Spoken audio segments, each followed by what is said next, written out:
दोस्तों, अल्लाह ताला ने इस पूरी दुनिया में 4 ऐसे बादशाह पैदा फरमाए कि जिनको पूरी दुनिया की बादशाहत दी गई और इनको पूरी दुनिया की हुकूमत और ताकत दी गई। इन 4 बादशाहों में 2 बादशाह मुसलमान थे। नंबर 1 हज़रत ज़ुल्क़रनैन अलैहिस्सलाम और नंबर 2 हज़रत सुलेमान अलैहिस्सलाम। और 2 बादशाह काफिर थे, नंबर 1 नमरूद और नंबर 2 बख्त नसर। दोस्तों, नमरूद वो अनोखा बादशाह है कि जिसकी परवरिश अल्लाह ताला ने खुद फरमाई। मेरे दोस्तों, आज की इस वीडियो में हम आपको बताएंगे कि नमरूद कौन था और इसकी पैदाइश किस शर्मनाक तरीके से हुई, और फिर ऐसा क्या हुआ कि अल्लाह ताला ने खुद नमरूद की अपनी मखलूक के जरिए परवरिश करवाई। और फिर जब ये बच्चा बड़ा हो गया तो किस तरह अल्लाह ताला ने इस बच्चे को पूरी दुनिया की हुकूमत अता फरमाई। लेकिन इसके बावजूद किस तरह इस नमरूद ने खुदाई का झूठा दावा किया और अल्लाह ताला की ज़ात को जंग के लिए ललकारा और अल्लाह ताला के प्यारे नबी हज़रत इब्राहिम अलैहिस्सलाम को आग में डाला। और जब नमरूद ने अल्लाह ताला को अपने साथ जंग करने के लिए ललकारा तो किस तरह अल्लाह ताला ने नमरूद को एक लंगड़े और हकीर मच्छर के जरिए इबरतनाक मौत दी और इसको पूरी दुनिया के लिए इबरत का निशान बनाया। मेरे दोस्तों, इन सारे सवालों का जवाब कुरान और हदीस की रोशनी में आज के इस वीडियो में हम आपको बताएंगे। इसलिए आपसे हम रिक्वेस्ट करते हैं कि हमारी इस वीडियो को आखिर तक ज़रूर देखिएगा। मेरे दोस्तों, नमरूद बाबिल का वो बादशाह था जिसको अल्लाह ताला ने 400 साल तक हुकूमत अता की। इसका पूरा नाम नमरूद बिन केनान बिन कौस बिन साम बिन नूह था। रिवायत में आता है कि नमरूद एक वालिदु ज़िना बच्चा था, यानी जिसकी माँ ने ज़िना करवाया था। कुछ रिवायत में आता है कि नमरूद की माँ का शौहर एक बादशाह था जो कि नामर्द था। तो नमरूद की माँ ने अपने शौहर के नामर्द होने की वजह से और अपने शौहर के बाद इस बादशाहत के लिए कोई हुक्मरान ना होने की वजह से ज़िना करवाया, जिससे नमरूद पैदा हुआ। मेरे दोस्तों, एक बार अल्लाह ताला ने हज़रत इज़राइल अलैहिस्सलाम से पूछा कि ए इज़राइल, ये बता कि तूने आज तक इतने लोगों की रूह को कब्ज़ किया, क्या कोई ऐसा इंसान भी है जिसकी रूह कब्ज़ करते हुए तुझे बहुत ज़्यादा दुख हुआ हो? तो हज़रत इज़राइल अलैहिस्सलाम ने अल्लाह ताला की बारगाह में अर्ज़ किया कि या रब्बुल आलमीन, तू खूब जानता है कि मैं जितनी भी रूह कब्ज़ करता हूँ मेरा दिल खूब दुखता है, लेकिन मैं तेरे हुक्म की नाफरमानी नहीं कर सकता। इसके बाद अल्लाह ताला ने इरशाद फरमाया कि ए मलकुल मौत अलैहिस्सलाम, ये बता कि सबसे ज़्यादा रूह कब्ज़ करते हुए तुझे किस पर रहम आया? तो हज़रत मलकुल मौत अलैहिस्सलाम ने अर्ज़ किया कि या रब्बुल आलमीन, एक मौत ऐसी है कि जिसको मैं आज तक भुला नहीं पाया। एक मर्तबा मुसाफिरों से भरी हुई एक कश्ती समंदर के अंदर सफ़र कर रही थी। या रब्बुल आलमीन, तेरा हुक्म हुआ कि मैं उस कश्ती को फना कर दूं, तो मैंने तेरे हुक्म के मुताबिक उस कश्ती को फना कर दिया। या रब्बुल आलमीन, तूने हुक्म दिया कि एक औरत और एक उसके बच्चे को छोड़कर सबकी रूहों को कब्ज़ कर ले, तो मैंने तेरे हुक्म के मुताबिक उस औरत और उसके बच्चे को छोड़कर सबकी रूहों को कब्ज़ कर लिया। इसके बाद उसकी माँ और उसका बच्चा कश्ती के एक तख्ती पर बाकी रह गया। उस वक्त मैं उस बच्चे और उसकी माँ की जान के बच जाने पर बहुत खुश हुआ, लेकिन फिर तेरा हुक्म हुआ कि उस बच्चे की माँ की रूह को कब्ज़ कर लिया जाए और उस बच्चे को समंदर के अंदर तन्हा बिना माँ के छोड़ दिया जाए। या रब्बुल आलमीन, तू खूब जानता है उस वक्त तेरा यह हुक्म पाते ही मेरा कलेजा कांप गया था, लेकिन मैं तेरे हुक्म की नाफरमानी नहीं कर सकता। मैंने तेरे हुक्म के मुताबिक उसकी माँ की रूह को भी कब्ज़ कर लिया और उस दूध पीते बच्चे को समंदर के अंदर अकेला छोड़ दिया। या रब्बुल आलमीन, इस तरह जब मैंने उस बच्चे की माँ की रूह को कब्ज़ किया तो मुझे उस पर बहुत रहम आया और उसका दुख मुझे आज तक नहीं भूलता। मलकुल मौत अलैहिस्सलाम की ये बात सुनकर अल्लाह ताला ने इरशाद फरमाया कि ए मलकुल मौत अलैहिस्सलाम, क्या तू जानता है कि वो बच्चा कौन है और कहाँ पर है और हमने उस बच्चे की परवरिश कैसे की? तो हज़रत मलकुल मौत अलैहिस्सलाम अल्लाह ताला की बारगाह में सजदे में गिर गए और अल्लाह ताला के हुजूर अर्ज़ करने लगे कि या रब्बुल आलमीन, तू खूब जानता है। इस पर अल्लाह ताला ने इरशाद फरमाया कि ए मलकुल मौत अलैहिस्सलाम, सुन कि जब तूने उस बच्चे की माँ की रूह को कब्ज़ किया और उस बच्चे को बीच समंदर में तख्ते पर अकेला छोड़ दिया, तो हमने समंदर की लहरों को हुक्म दिया कि इस बच्चे को सही सलामत समंदर के किनारे पर एक जजीरे के पास पहुंचा दो, यानी एक टापू के पास पहुंचा दो, चुनांचे समंदर की लहरों ने अल्लाह ताला के हुक्म के मुताबिक उस बच्चे को सही सलामत एक जजीरे यानी एक टापू पर पहुंचा दिया। और उस टापू के अंदर अल्लाह ताला ने उस बच्चे की परवरिश का खूबसूरत इंतजाम किया। उस बच्चे के लिए एक खूबसूरत बिस्तर बनाया, उसके अगल बगल तरह तरह के फूल उगाए और तरह तरह के परिंदों को हुक्म दिया कि वो उस बच्चे के आसपास आकर रहे और चहचहाए। और अल्लाह ताला ने सूरज को हुक्म दिया कि इस बच्चे पर अपनी तेज धूप ना पड़ने दे, और हवा को हुक्म दिया कि इस बच्चे को कोई नुकसान ना पहुंचाए। इसी दौरान वहां पर एक भेड़िए ने अपने बच्चों को जन्म दिया, तो अल्लाह ताला ने उस भेड़िए की ये ड्यूटी लगाई कि वो अपने बच्चों के साथ इस बच्चे को भी दूध पिलाए। अल्लाह ताला ने मलकुल मौत अलैहिस्सलाम से फरमाया कि ए मलकुल मौत अलैहिस्सलाम, हमने इस तरह नाज और नखरे के साथ इस बच्चे को पाला, यहाँ तक कि उसको एक कांटा भी चुभने न दिया। और फिर जब ये बच्चा परवरिश पाकर बड़ा हुआ तो अल्लाह ताला ने इसको पूरी दुनिया पर हुकूमत अता फरमाई और पूरी दुनिया का बादशाह बनाया। अल्लाह ताला ने मलकुल मौत अलैहिस्सलाम से इरशाद फरमाया कि ए मलकुल मौत अलैहिस्सलाम, तुम जानते हो कि वो बच्चा कहाँ पर है? तो मलकुल मौत अलैहिस्सलाम सजदे में गिर पड़े और अल्लाह ताला की बारगाह में अर्ज करने लगे कि या रब्बुल आलमीन, तू खूब जानता है। इस पर अल्लाह ताला ने इरशाद फरमाया कि ए मलकुल मौत अलैहिस्सलाम, अब वो बच्चा एक बहुत बड़ा बादशाह बन चुका है और उसने मेरी नेमतों को भुलाकर खुदाई का दावा कर दिया है, और उसी बच्चे ने मेरे खलील हजरत इब्राहिम अलैहिस्सलाम को आग में डाला है।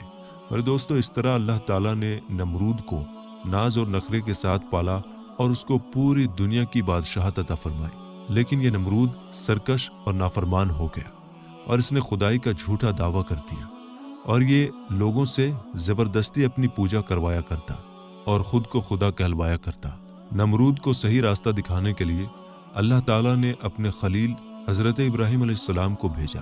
हजरत इब्राहिम अलैहिस्सलाम ने नमरूद को अल्लाह ताला का हुक्म सुनाया और एक अल्लाह ताला की तरफ बुलाया, लेकिन नमरूद ने हजरत इब्राहिम अलैहिस्सलाम की एक ना मानी और उसी तरह नाफरमानी पर अड़ा रहा और खुद को खुदा कहलवाता रहा और अपनी पूजा करवाता रहा।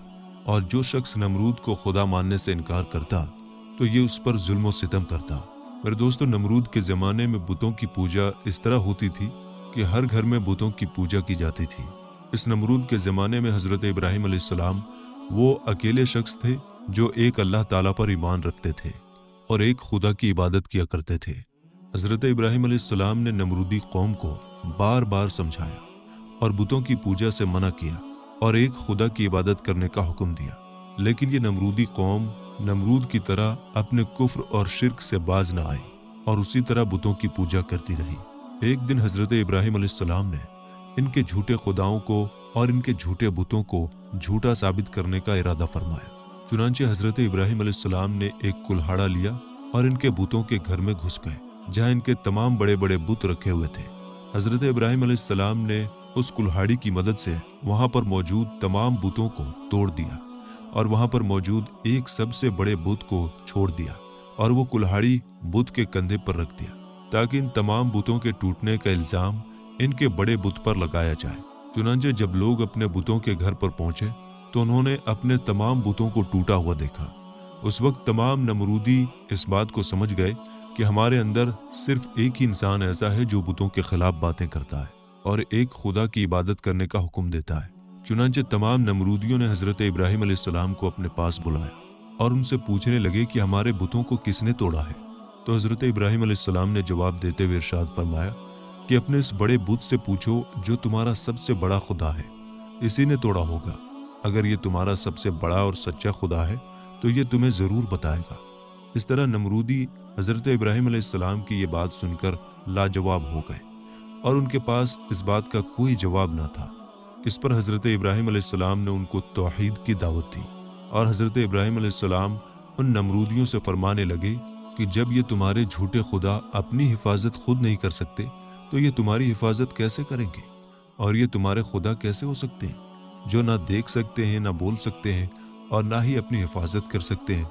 हजरत इब्राहिम अलैहिस्सलाम की ये बात सुनकर नमरूदी तैश में आ गए और उन्होंने हजरत इब्राहिम अलैहिस्सलाम को सजा देने का इरादा किया और माज़ अल्लाह हजरत इब्राहिम अलैहिस्सलाम को कत्ल कर देने का इरादा कर लिया। चुनांचे तमाम नमरूदी नमरूद के दरबार में जमा हो गए और सारा वाकया नमरूद को सुनाया।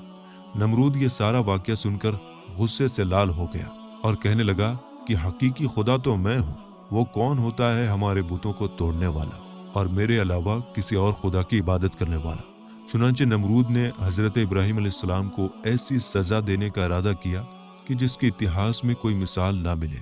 چنانچہ نمرود نے حکم دیا کہ ایک خالی میدان کے اندر آگ جلائی جائے اور اس آگ کے اندر حضرت ابراہیم علیہ السلام کو ڈال دیا جائے اور معاذ اللہ ان کو قتل کر دیا جائے۔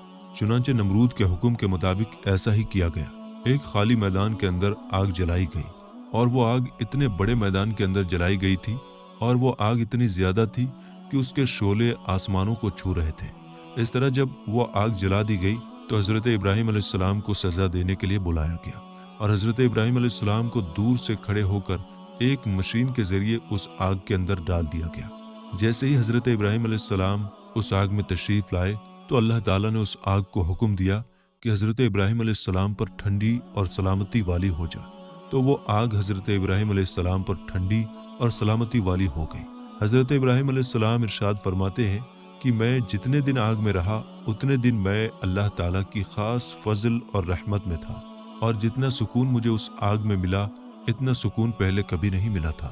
چنانچہ حضرت ابراہیم علیہ السلام کئی دن تک اس آگ میں رہے اور بالآخر اللہ تعالیٰ کے حکم سے حضرت ابراہیم علیہ السلام کچھ دنوں کے بعد اس آگ سے زندہ باہر آ گئے۔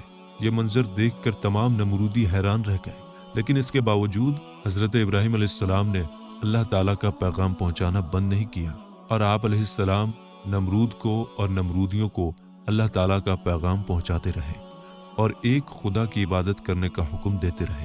چنانچہ بار بار حضرت ابراہیم علیہ السلام کے دعوت حق دینے سے نمرود تنگ آ گیا، اور بالآخر تنگ آ کر نمرود حضرت ابراہیم علیہ السلام سے پوچھنے لگا کہ بتا تیرا خدا کون ہے؟ تو حضرت ابراہیم علیہ السلام نے ارشاد فرمایا کہ میرا خدا وہ ہے جو زندگی اور موت دیتا ہے۔ حضرت ابراہیم علیہ السلام کی یہ بات سن کر نمرود ہنسنے لگا اور حضرت ابراہیم علیہ السلام سے کہنے لگا کہ یہ کون سی بڑی بات ہے، یہ تو میں بھی کر سکتا ہوں۔ اس کے بعد نمرود نے 2 قیدیوں کو بلایا جن کو سزائے موت ہو چکی تھی، اور ان قیدیوں کو تمام لوگوں کے سامنے بلا کر نمرود نے ایک کو قتل کر دیا اور ایک کو آزاد کر دیا۔ اور اس طرح نمرود حضرت ابراہیم علیہ السلام سے کہنے لگا کہ دیکھو، میں نے ایک کو زندگی دے دی اور ایک کو موت دے دی۔ اس طرح نمرود حضرت ابراہیم علیہ السلام کے سامنے باطل دلیلیں پیش کرنے لگا۔ اس کے بعد حضرت ابراہیم علیہ السلام نے نمرود کے سامنے اس کی عقل کے مطابق دلیل دی۔ حضرت ابراہیم علیہ السلام نے ارشاد فرمایا کہ میرا خدا وہ ہے جو سورج کو پورب سے نکالتا ہے اور پشچم میں ڈباتا ہے۔ اگر تو سچا خدا ہے تو سورج کو پشچم سے نکال کر دکھا۔ حضرت ابراہیم علیہ السلام کی یہ بات سن کر نمرود لاجواب ہو گیا اور اپنی پوری قوم کے سامنے ذلیل اور رسوا ہو گیا۔ اس طرح جب نمرود حضرت ابراہیم علیہ السلام کی بات کا جواب نہ دے سکا تو اس وقت وہ غرور اور تکبر میں آ کر حضرت ابراہیم علیہ السلام سے کہنے لگا کہ اگر تیرا خدا سچا ہے تو اس کو بول میرے ساتھ جنگ کرے۔ جیسے ہی نمرود نے یہ بکواس کی تو حضرت جبریل علیہ السلام فوراً اللہ تعالیٰ کا حکم پا کر حضرت ابراہیم علیہ السلام کی بارگاہ میں پہنچے اور حضرت ابراہیم علیہ السلام کی بارگاہ میں عرض کرنے لگے کہ اللہ تعالیٰ کا لشکر جنگ کے لیے تیار ہے۔ حضرت جبریل علیہ السلام کی یہ بات سن کر حضرت ابراہیم علیہ السلام نے نمرود سے کہا کہ اللہ تعالیٰ کا لشکر جنگ کے لیے تیار ہے۔ نمرود یہ بات سن کر حضرت ابراہیم علیہ السلام سے کہنے لگا کہ مجھے 3 دن کی مہلت دی جائے تاکہ میں جنگ کی تیاری کر سکوں۔ چنانچہ اللہ تعالیٰ کے حکم کے مطابق نمرود کو 3 دن کی مہلت دے دی گئی۔ نمرود کیونکہ پوری دنیا کا بادشاہ تھا، نمرود نے پوری دنیا سے بڑے بڑے جنگجوؤں کو جمع کیا اور خطرناک ہتھیاروں کو جمع کیا۔ ان 3 دن کے اندر جب نمرود نے پوری دنیا سے ایک بہت بڑی فوج جمع کر لیا اور اپنی تیاری پوری کر لی تو نمرود 3 دنوں کے بعد حضرت ابراہیم علیہ السلام کو غرور اور تکبر کے ساتھ للکارنے لگا اور حضرت ابراہیم علیہ السلام سے کہنے لگا کہ میرا لشکر جنگ کے لیے تیار ہے، اپنے رب سے کہو کہ اپنا لشکر بھیجے اور میرے ساتھ جنگ کرے۔ چنانچہ جیسے ہی نمرود نے اللہ تعالیٰ کی ذات کو جنگ کے لیے للکارا تو حضرت ابراہیم علیہ السلام نے اللہ تعالیٰ کی بارگاہ میں دعا کی تو اللہ تعالیٰ نے دیکھتے ہی دیکھتے مچھروں کی ایک فوج کو بھیجا، جن مچھروں کی تعداد اتنی زیادہ تھی کہ وہ پورے آسمان پر پھیل گئے، یہاں تک کہ سورج کی روشنی تک بھی دکھائی نہ دیتی تھی، اور وہ مچھر نمرود فوج کا سارا خون پی گئے اور سارا گوشت کھا گئے۔ اس وقت نمرود فوج کی ہر طرف ہڈیاں ہی ہڈیاں باقی رہ گئی यह खतरनाक मंजर देखकर नमरूद अपने महल की तरफ भागा और अपनी बीवी के कमरे में छुप गया। इसी बीच एक लंगड़ा मच्छर नमरूद के महल में घुसा। नमरूद उस मच्छर को देखकर अपनी बीवी से कहने लगा कि ये वो मखलूक है कि जिसने मेरी फौज को तबाह और बर्बाद कर दिया है। नमरूद अभी ये कह ही रहा था कि वो मच्छर नमरूद के नाक में घुस गया और उसके दिमाग में जाकर बैठ गया और उसके दिमाग को चाटने लगा। जब वो मच्छर नमरूद के दिमाग को चाटता तो नमरूद को इतनी तकलीफ होती कि वो अपने सर को दीवारों पर मारता। इसी तरह वो लंगड़ा मच्छर कई दिनों तक नमरूद के दिमाग में रहा और उसके दिमाग को चाटता रहा। नमरूद सर में दर्द की शिद्दत की वजह से अपने सर को दीवारों पर मारता रहता, यहाँ तक कि अल्लाह ताला ने खुदाई का दावा करने वाले और अल्लाह ताला की ज़ात को जंग के लिए ललकारने वाले नमरूद को इबरतनाक मौत दी और नमरूद अपने सर को दीवारों पर मारता मारता हलाक हो गया। इस तरह अल्लाह ताला ने पूरी दुनिया पर हुकूमत करने वाले सबसे बड़े बादशाह को एक हकीर और लंगड़े मच्छर के हाथों कत्ल करवाया और उसको पूरी दुनिया के लिए इबरत का निशान बना दिया।